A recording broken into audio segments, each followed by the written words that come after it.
Hi friends, welcome to my YouTube channel. ఈ వీడియోలో నేను మీకు మన తెలంగాణలో పచ్చని ప్రకృతి మధ్యన కొండల మధ్యలో కృష్ణానది తీరంలో ఉన్న చాలా ఫేమస్ టెంపుల్ గురించి చెప్తాను. ఆ టెంపుల్ వచ్చేసి సోమశిల. ఇక్కడ 12 జ్యోతిర్లింగాలు ఉన్నాయి. ఇలా 12 జ్యోతిర్లింగాలు ఒకే చోట ఉన్న గుడి మరెక్కడా లేదు. ఈ ప్లేస్ కొల్లాపూర్ నుండి కేవలం 9 కిలోమీటర్ల దూరంలో ఉంది.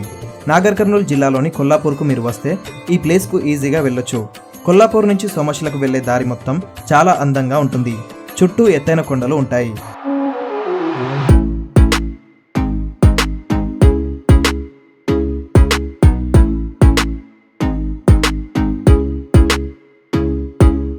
అలాగే ఇక్కడ కొత్తగా సోమశిల ఎకో పార్క్ని కట్టారు. వర్షాకాలం కానీ చలికాలంలో కానీ ఇక్కడికి వస్తే చుట్టూ పచ్చదనంతో చాలా అట్రాక్టివ్గా ఉంటుంది ఈ ప్లేస్. మేము ఎండాకాలంలో వెళ్ళడం వల్ల కృష్ణానదిలో నీళ్లు లేవు. ఎండాకాలంలోనే ఇక్కడి వాతావరణం ఇంత బాగుంది అంటే ఇక వర్షాకాలంలో కానీ చలికాలంలో కానీ ఇంకెంత బాగుంటుందో మీరే అర్థం చేసుకోండి. ఫైనల్గా సోమశిలకు వచ్చేసాం. ఇక్కడ కనిపిస్తున్నది కృష్ణానది. ప్రస్తుతం ఈ నదిలో నీళ్లు చాలా తక్కువగా ఉన్నాయి. ఇక్కడ కృష్ణానదితో పాటు ఘటప్రభ, మలప్రభ, భీమరతి, భద్ర, తుంగ, భవనాశి అనే 7 నదులు ఇక్కడే కలుసుకుంటాయి. అందుకే ఈ ప్రదేశాన్ని సప్తనదీ సంగమం అని అంటారు. వర్షాకాలంలో అయితే ఇక్కడ కనిపిస్తున్న మెట్ల వరకు నీళ్లు వచ్చేస్తాయి. ఇక్కడే భక్తులు స్నానాలు చేసి సోమశిల ఆలయంలోకి వెళ్లి అక్కడ ఉన్న 12 శివలింగాలను దర్శించుకుంటారు. ఒకప్పుడు ఈ ఆలయం కృష్ణానది ఒడ్డున ఉండేది. అయితే 1982వ సంవత్సరంలో శ్రీశైలం ప్రాజెక్టు నిర్మాణంలో భాగంగా కృష్ణానది జలాశయంలో నీటి ముంపుకు గురైన 117 గ్రామాల్లో సోమశిల ఒకటి. దాంతో ఈ ఆలయం నీటిలో మునిగిపోయే అవకాశం ఉండడం వల్ల 1982లో ఈ గుడిని ప్రస్తుతం ఉన్న ప్లేస్కి తీసుకువచ్చి మళ్ళీ నిర్మించారు. ఒకప్పుడు ఈ ఆలయం ఎలా అయితే ఉండేదో సేమ్ అలాగే ఆ గుడిని తొలగించి మళ్ళీ ఇక్కడ నిర్మించారు. గుడి లోపలికి వెళ్ళి గుడిలో ఆలయాల నిర్మాణాలు అలాగే 12 శివలింగాలు ఎలా ఉన్నాయో చూపిస్తాను, చూడండి.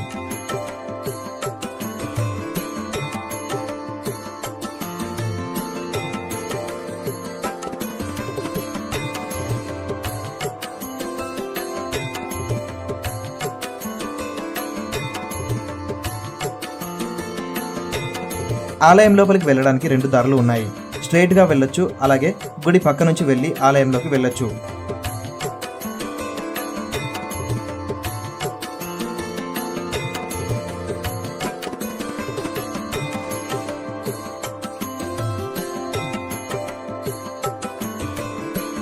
గుడి పక్క నుంచి ఆలయంలోకి వెళ్తుంటే ముందుగా ఒక శివాలయం మనకు కనిపిస్తుంది. అందులో శ్రీ వైద్యనాథేశ్వర జ్యోతిర్లింగం అయితే ఉంది.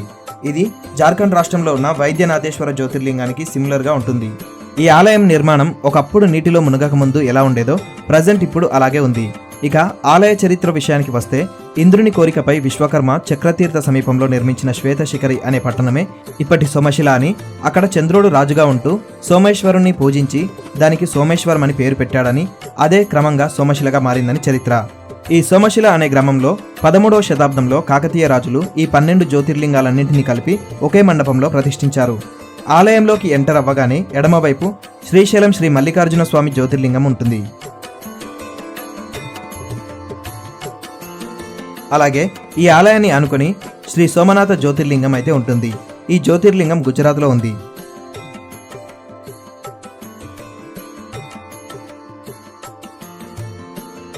ఈ ఆలయాన్ని ఆనుకొని శ్రీ మహాకాళేశ్వర జ్యోతిర్లింగం ఉంది. ఇది మధ్యప్రదేశ్లో ఉంది.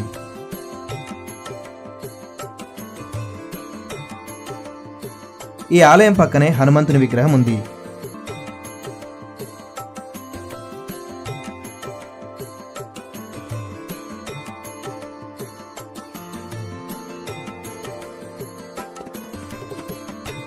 ఆ తర్వాత ముందుకు వెళ్తే మనకు శ్రీ ఓంకారేశ్వర జ్యోతిర్లింగం మనకు కనిపిస్తుంది. ఇది కూడా మధ్యప్రదేశ్లోనే ఉంది.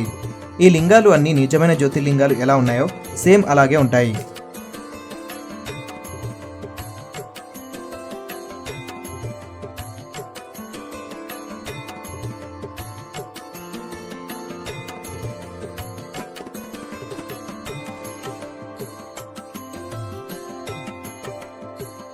అలాగే ఇక్కడ శ్రీ కాశీ విశ్వేశ్వర జ్యోతిర్లింగం ఉంది.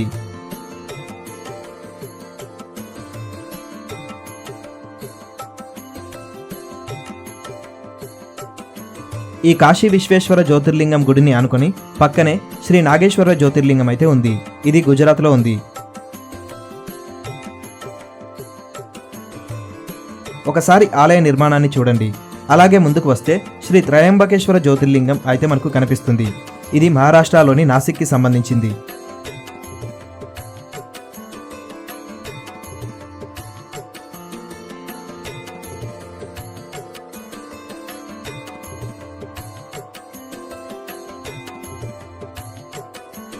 అలాగే పక్క నుంచి ముందుకు వస్తే మనకు శ్రీ కేదారేశ్వర జ్యోతిర్లింగం మనకు కనిపిస్తుంది.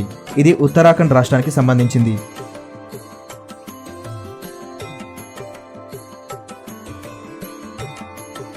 అలాగే ముందుకు వస్తే ఇక్కడ ఒక విగ్రహం మనకు కనిపిస్తుంది.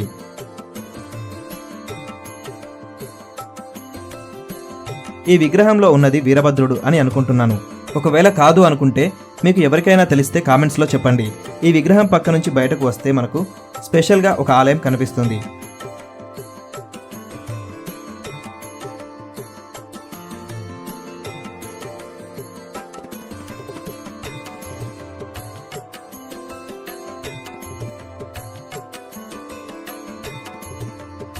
అందులో శ్రీ లలితాంబిక అమ్మవారు ఉన్నారు.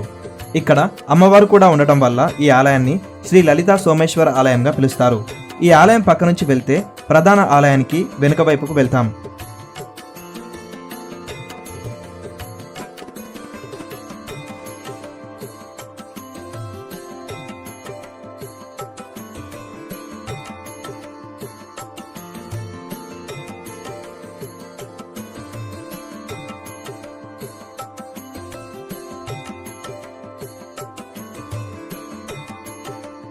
ఇక్కడ చూడండి ఆలయాన్ని ఎంత అందంగా నిర్మించారో.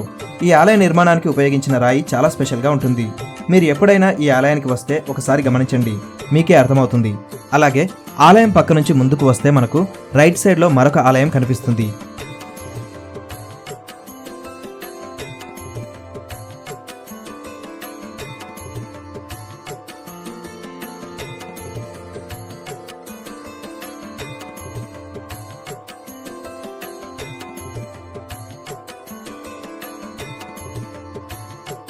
అదే శ్రీ కృష్ణేశ్వర జ్యోతిర్లింగం. ఇది మహారాష్ట్రలో ఉంది. ఇప్పటి వరకు 10 జ్యోతిర్లింగాలను దర్శనం చేసుకున్నాం.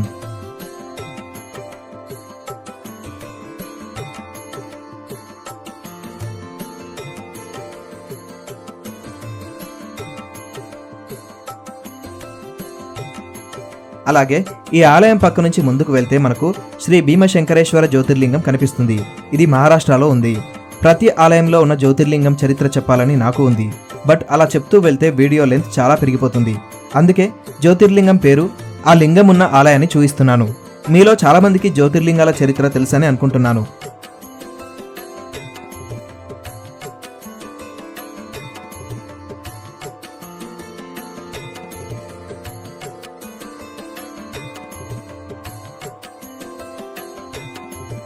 అలాగే పక్కకి వస్తే మనకు శ్రీ రామలింగేశ్వర స్వామి జ్యోతిర్లింగం కనిపిస్తుంది.